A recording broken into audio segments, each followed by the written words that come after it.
If you've never made a leather wallet before, there's one thing that ruins first builds. It's not the cutting, it's not the stitching, it's the layout. So today, I'm removing that problem completely. We're building a clean leather minimalist wallet from a free PDF template. And you can build it 3 different ways.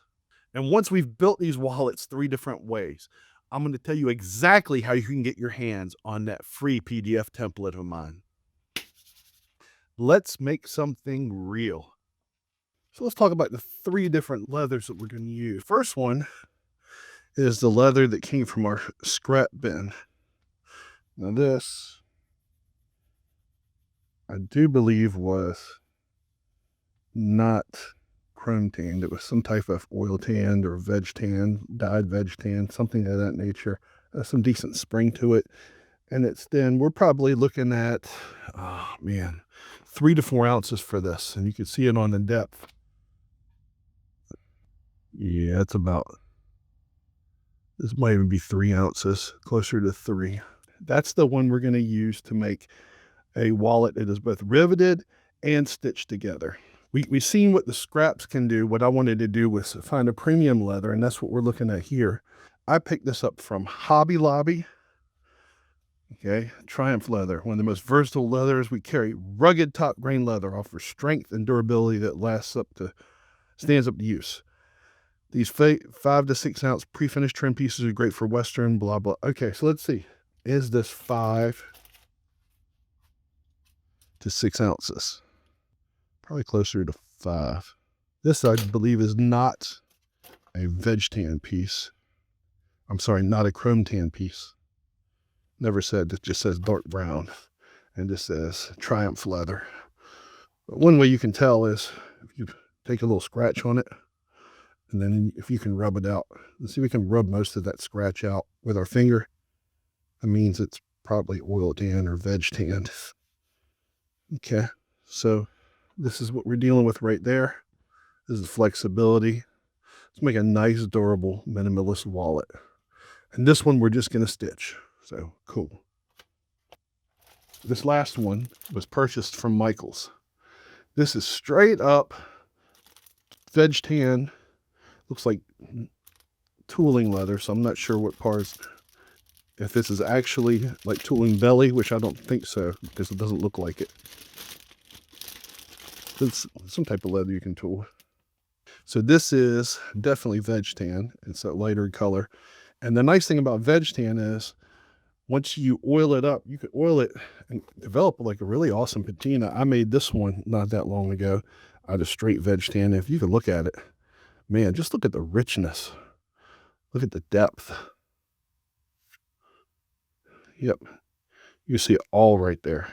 You could tool the design right here if you wanted to with the veg tan, but I normally just leave it like it is. I might put a stamp or something on it, but this is going to be beautiful. And this one, we're just going to rivet this one. We're going to be using copper rivets on this. So copper rivets, kind of like the ones you have on your jeans. All 3 of these leathers are leathers that I purchased locally at my craft store, a local craft store, all 3 of them.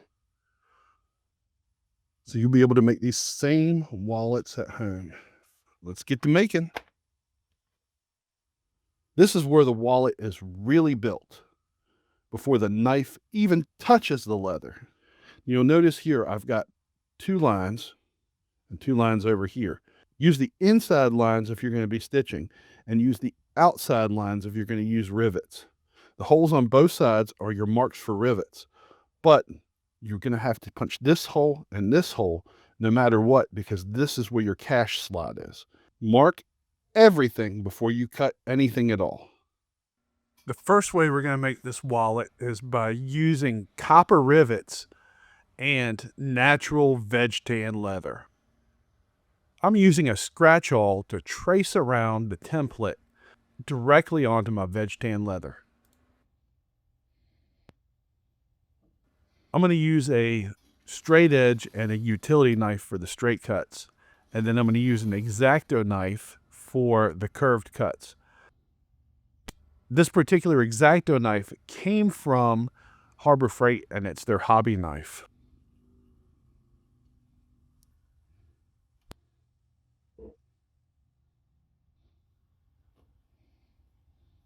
Then I'm going to use my scratchel again and mark where my rivet holes are going to be. And don't forget the 2 holes where you're going to have the cash slot as well. Now you might be thinking to yourself, what kind of punch size do I use for something like this? The punch size is really going to depend on what size rivet you're using. So use a few different punches and see which one your rivets fit through where they're nice and snug.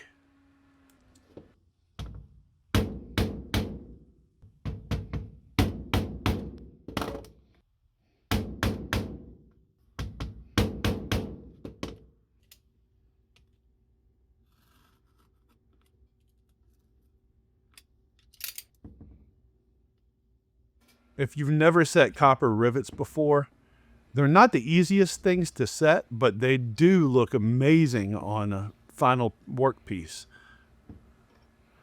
I'm not going to go into a whole lot of details about how to use copper rivets. You could check back on some of my other videos where I've talked about copper rivets and how to set them. I think if you Google 3 ways to set copper rivets, you can find all kinds of information that I've left you there. This is actually my least favorite part of setting copper rivets. Snapping off those studs, man, that takes a lot of force and a lot of hand strength.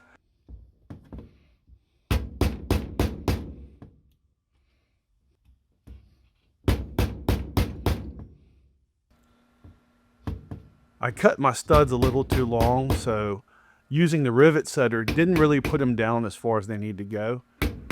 I'm pounding the copper rivets flat using a ball peen hammer.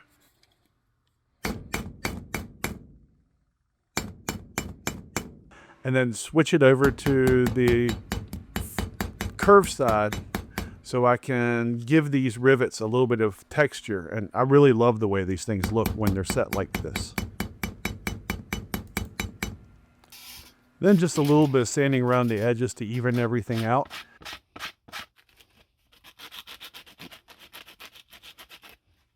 And I like to use 100% pure neat's foot oil when I'm conditioning my veg-tanned leather.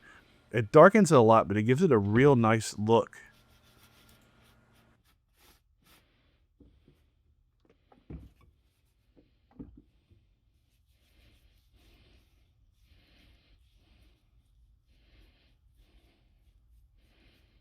And then we're going to finish this off with something really special.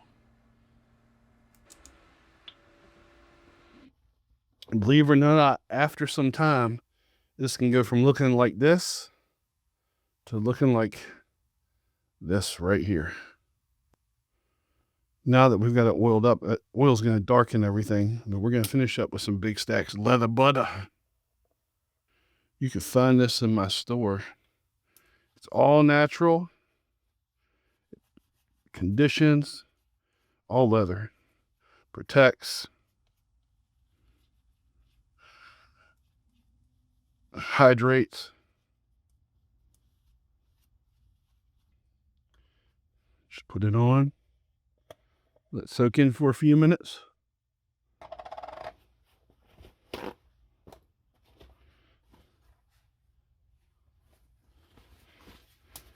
And wipe it off.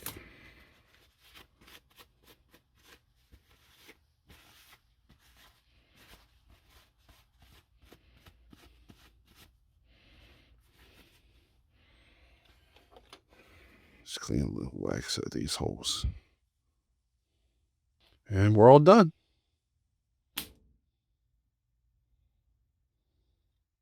If you're enjoying this video, do me a favor, hit that like button so YouTube can share it with more makers just like me and you.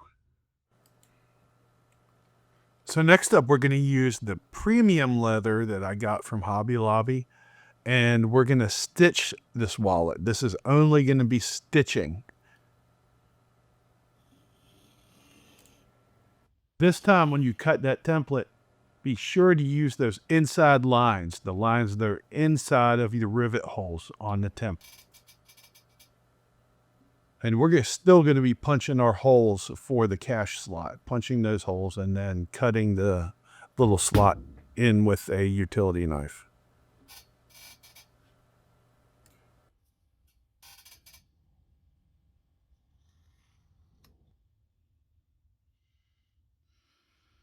Okay.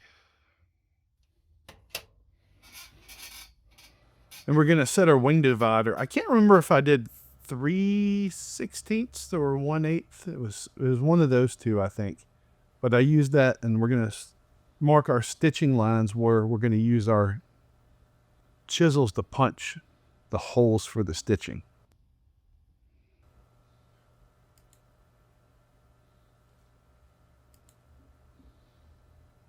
Ooh.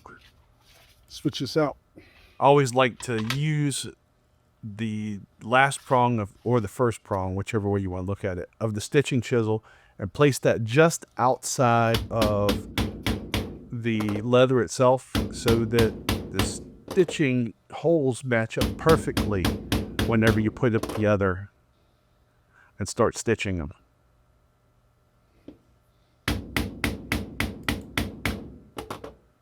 Be sure to stop when you're getting close to the bottom, because you want to make sure that all your stitching holes are going to line up. I normally leave a little gap at the bottom where the fold's going to be. Now you notice, looking at the leather, is folded and it's inside the stitching pony. You see that very first hole. The very first hole, I actually have a needle in there that's holding it together so that all of my holes line up so that the stitching flows nice and smoothly. For this wallet, I'm using a saddle stitch. I'd like to thank a YouTuber that does the Contour Leather Company for putting out that great video about stitching. I'm even applying some of that stuff here. And it was just really, really well done, sir. Thank you. If you haven't seen that video, be sure to check it out. Just search for Contour Leather Company stitching, and I'm sure you're going to find it. Cut you off.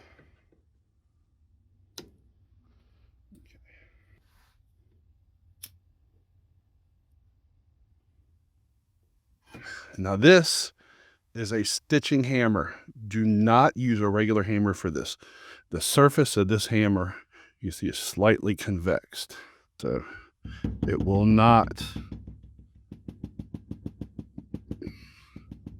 leave an imprint where you're tapping your stitches down.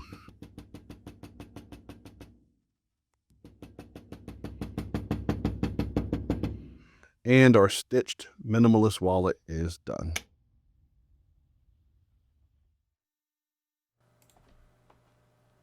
And our final wallet's going to be made with the leather from the leather scrap bag from Hobby Lobby. And this is going to combine stitching and rivets. I'm going to be using double capped rivets. And this time, instead of using my premium punches, I'm using the interchangeable ones that I got from Michael's, just to show that you don't need fancy tools to make something special. And again, these are double capped rivets that I picked up from Michael's. Not my favorite, but it's something you can just run up the street and grab if you don't have anything.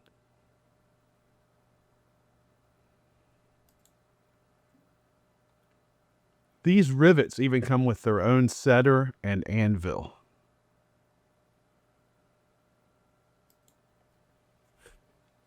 I didn't even throw this in a stitching pony when I decided I wanted to sew it. I just folded it in half and did it on my workbench. I used the stitching chisels from Michael's as well to punch the holes after it was riveted.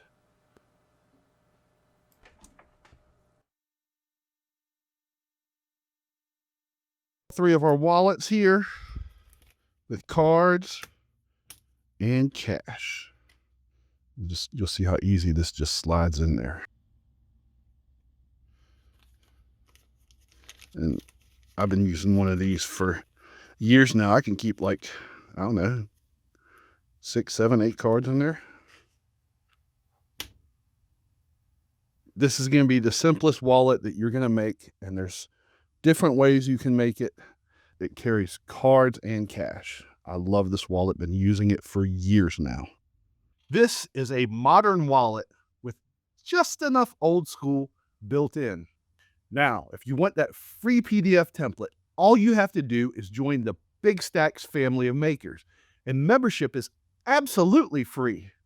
Just follow the link in the pinned comment and sign up for my newsletter. Once you've signed up for the newsletter, you'll get an email delivered straight to your inbox with the free PDF template in it. But don't wait too long, because this free PDF template is only available for a limited time. Remember, Big Stacks grows, Big Stacks builds, and Big Stacks makes. And I'll see you guys next time on Big Stacks Small Workshop.